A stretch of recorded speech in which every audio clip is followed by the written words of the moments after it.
ako umabot kasi pupunta sana ako, pero tapos naman daw. Pero lumipad ako.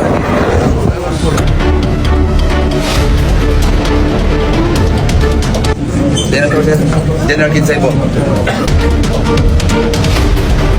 General ba yun yan? Support ko all the way, sir.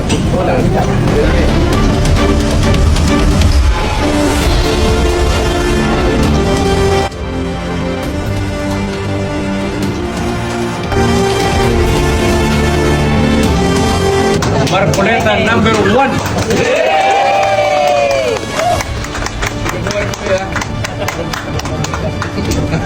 Inisa-isa ko yung dapat napuntahan natin.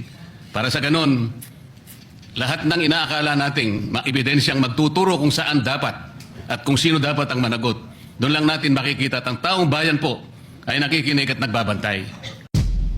Pwede po bang malaman sa ating kasama, Senador Lacson, lahat po ba nung aking binanggit sa aking privilege speech ay tutunguhan natin sapagkat potensyal po na panggagalingan ng maraming ebidensya? Para tapusin na po natin ito.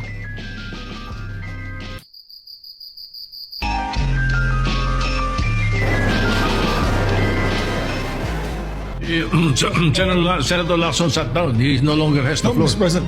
Senator, the majority leader. Yes, para wala nang daw gulo, di pa nalaking gulo. Binulungan ako ni Senator Lacson. Yes daw. Kailan po kaya, Mr. President, mag-uumpisa?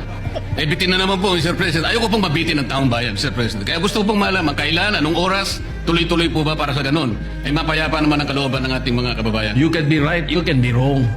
But I do not want to answer you and tell you that you are right and that we can do that. It's Kaya nga po. better that we have the Committee on Rules decide.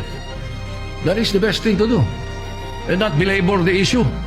Majority Leader. Mr. President, I am not belaboring the issue kasi po sumagot na si Senador Lacson na may pagpayag na po.